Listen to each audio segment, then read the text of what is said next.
पैसा किसका है, बीजेपी बताए। अखिलेश यादव ने सीधे भाजपा से सवाल पूछा है अपनी प्रेस कॉन्फ्रेंस के दौरान। बीजेपी में दम हो तो सीडीआर सार्वजनिक करे। नोटों में मुहर किसकी लगी, बीजेपी बताए। तो अखिलेश यादव ने अपनी प्रेस कॉन्फ्रेंस के दौरान सीधे सवाल उठाए हैं। बड़ी खबर छापेमारी से लेकर पीयूष जैन का पैसा किसका है, बीजेपी बताए। लगातार बीजेपी में दम हो तो सीडीआर सार्वजनिक करे। पीयूष जैन के घर मिले अकूत धन के बारे में यहां पर बीजेपी पर सीधा निशाना साधते हुए कहा है कि समाजवादी पार्टी से जोड़कर लगातार बीजेपी के नेताओं के द्वारा बात की जा रही है, उसका आधार बीजेपी के पास क्या है और यदि पीयूष जैन का पैसा उन्हें मिला है, किसका पैसा है, ये भाजपा बताए। यदि बीजेपी में दम हो तो सीडीआर सार्वजनिक करे। तो सीधा यहां पर पलटवार भाजपा पर करते हुए नजर आए हैं अखिलेश यादव। साफ तौर पर पीयूष जैन के मामले में पीयूष जैन को भाजपा का ही सहयोगी बता दिया अखिलेश यादव ने।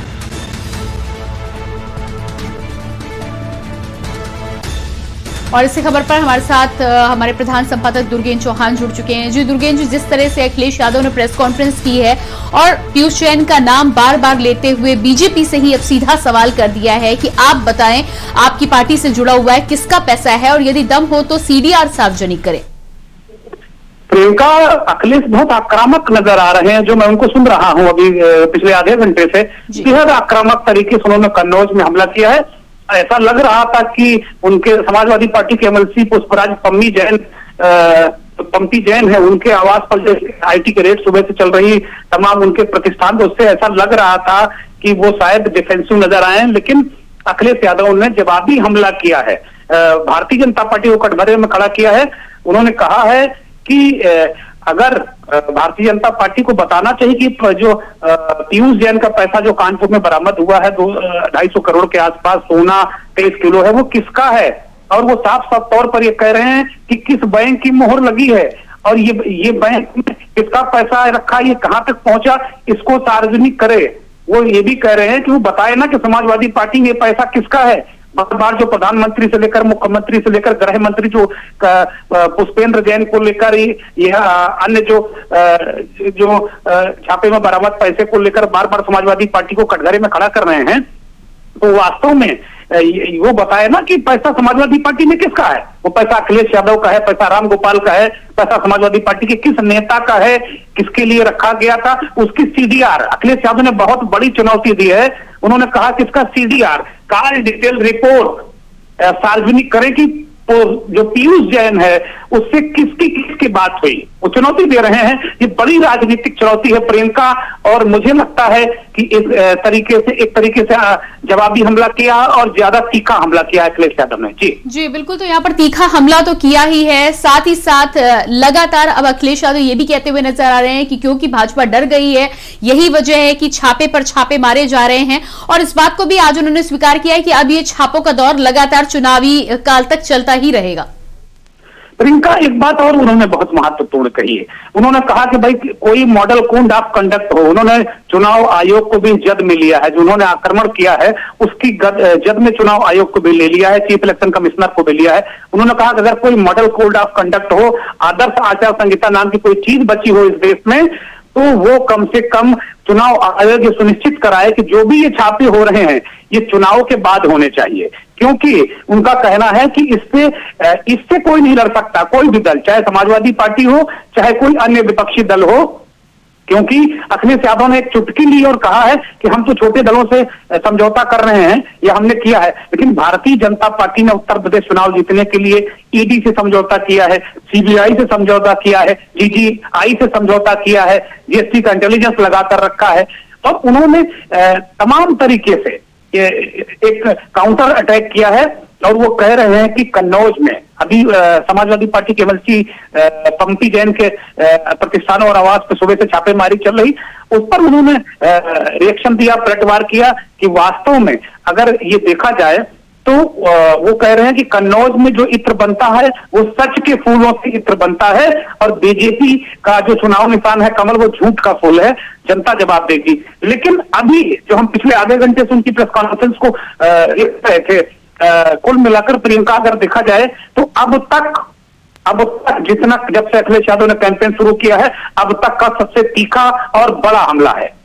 जी बिल्कुल, तो तीखा और बड़ा हमला है और इस बात से अब ये भी साफ हो जाता है कि बीजेपी वर्सेस समाजवादी पार्टी की जो लड़ाई है वो और आक्रामक होती जा रही है चुनाव नजदीक आते आते, क्योंकि प्रधानमंत्री जब रैली करते हैं तो सीधे समाजवादी पार्टी पर कभी नाम लेकर कभी बिना नाम लेकर हमला करते हुए नजर आते हैं और वही सुर अब अखिलेश यादव भी लगातार आजमाते हुए नजर आ रहे हैं। क्या लगता है आपको कि चुनाव और नजदीक आते तक ये जो रुख है, ये जो लड़ाई आक्रामक हो रही है, ये और आक्रामक हो जाएगी? नहीं, निश्चित तौर पर उत्तर प्रदेश का चुनाव प्रियंका बेहद महत्वपूर्ण है और भारतीय जनता पार्टी के रणनीतिकार गृह मंत्री अमित शाह कह चुके हैं कि 22 में अगर योगी मुख्यमंत्री उत्तर प्रदेश में होंगे तभी 24 में प्रधानमंत्री नरेंद्र मोदी दिल्ली में बैठ पाएंगे। तो जाहिर सी बात है, लगातार मैं लखनऊ राजधानी में हूँ, यहाँ का तापमान मुझे पता है। कल रात से मैं यहाँ का पॉलिटिकल तापमान माप रहा हूँ, देख रहा हूँ भारतीय जनता पार्टी कितनी गंभीरता से चुनाव को ले रही। अमित शाह ने कल शाम से लेकर आज दोपहर तक बहुत सारी बैठकें की हैं, बहुत सारे लोगों से मिले हैं। अब अयोध्या में रवाना हो गए थे, अयोध्या में है। तो कुल मिलाकर जो भी देख रहा है, भारतीय जनता पार्टी के लिए ये चुनाव करो और मरो का है। वो चाहे ये उत्तर प्रदेश का चुनाव नहीं, ये पूरे देश के चुनाव को प्रभावित करेगा उत्तर प्रदेश का चुनाव। तो भारतीय जनता पार्टी अपना सर्वस्व झोंक रही है, लेकिन समाजवादी पार्टी के पास भी वजूद की लड़ाई है। समाजवादी पार्टी अगर इस बार बहुत अच्छा नहीं करती है तो उसकी वजूद पर संकट आ जाएगा। तो अखिलेश यादव भी लगातार कह रहे हैं, उन्होंने जो अभी कल ही चीफ सेक्रेटरी नए बनाए गए हैं दुर्गा शंकर मिश्र, उनको लेकर एक बड़ा हमला किया है। उन्होंने कहा कि अब भारतीय जनता पार्टी ब्यूरोक्रेट्स को भी चुनावी मैदान में उतारते है। जिस व्यक्ति को रिटायर हो जाना था, आज 31 दिसंबर को उनको एक्सटेंशन देकर उत्तर प्रदेश का चीफ सेक्रेटरी बना दिया गया है। उन्होंने तंज किया है, टिप्पणी की है कि बाबा मुख्यमंत्री सोते रहे और दिल्ली से अफसर तैनात कर दिया गया है। तो चौतरफा हमले देखने को मिलेंगे। बेहद चुनाव दिलचस्प हो गया है और बहुत निर्णायक मोड़ पर ही चुनाव होता जा रहा है। प्रियंका जी बिल्कुल दुर्गेश जी, तो जिस तरह से समाजवादी पार्टी और भाजपा की लड़ाई तो आक्रामक पहले से थी, अब और ज्यादा धार देते हुए दोनों ही पार्टियां इस पे नजर आ रही है। लेकिन बाकी दलों की यदि हम उत्तर प्रदेश में बात करें तो उन्हें आप कहां पाते हैं आज की तारीख में? नहीं, निश्चित तौर पर प्रियंका, जो संपूर्ण विपक्ष है वो एक गुरिल्ला वारफेयर की तरह भारतीय जनता पार्टी से लड़ रहा है। इस बार जो देखने को मिला, भारतीय जनता पार्टी बहुत बड़ी शक्ति है उत्तर प्रदेश में, इसमें कहीं कोई संदेह नहीं। देश में भी बहुत बड़ी राजनीतिक शक्ति है, इसमें भी कोई संदेह नहीं। ये बात अखिलेश यादव कह रहे हैं कि भारतीय जनता पार्टी से लड़ पाना इतना आसान काम नहीं है। लेकिन ये पॉलिटिकल उनका ये है कि भाई ठीक है, ईडी भी है, सीबीआई भी है, जीजीआई भी है, ये सब उनके लिए लड़ रहे हैं। ये एक उनका पॉलिटिकल आरोप हो सकता है। लेकिन एक सांगठनिक दृष्टि से भारतीय जनता पार्टी बहुत बड़ा एक स्ट्रक्चर है, बहुत बड़ा ढांचा है और बहुत वेल मैनेज्ड है। तो जाहिर सी बात है, भारतीय जनता पार्टी बहुत मजबूती के साथ लड़ रही है। सीधे मुकाबले में समाजवादी पार्टी है, लेकिन कांग्रेस पार्टी और बहुजन समाज पार्टी भी मुकाबले को दिलचस्प बना रही है अपने अपने पॉकेट में। तो आप निश्चित तौर पर, ठीक है, समाजवादी पार्टी एक बहुत बड़ा फलक लेकर चल रही है, लेकिन विपक्ष में अगर देखें तो कांग्रेस पार्टी की भी अपनी एक महत्वपूर्ण भूमिका होगी।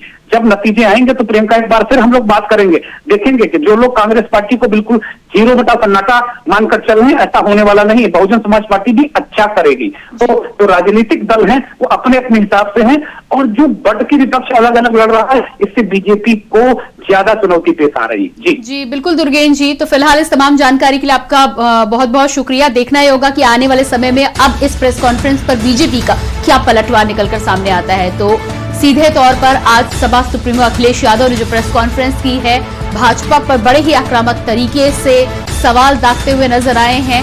पीयूष जैन के बारे में बातचीत की है, साथ ही साथ दुर्गा शंकर मिश्रा पर भी कहने से वो नहीं चूके हैं कि कहीं ना कहीं बाबा मुख्यमंत्री सोते रहे और केंद्र से लाकर उनको यहाँ पर चीफ सेक्रेटरी के पद पर बिठाया गया है। भारतीय जनता पार्टी और उत्तर प्रदेश की सरकार अब तमाम एजेंसियों से भी गठबंधन कर चुनाव में उतरने का काम कर रही है।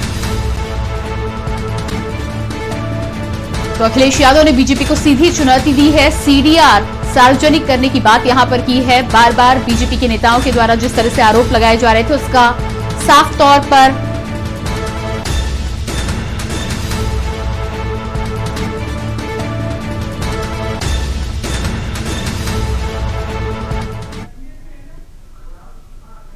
और कन्नौज के बाद आइए आपको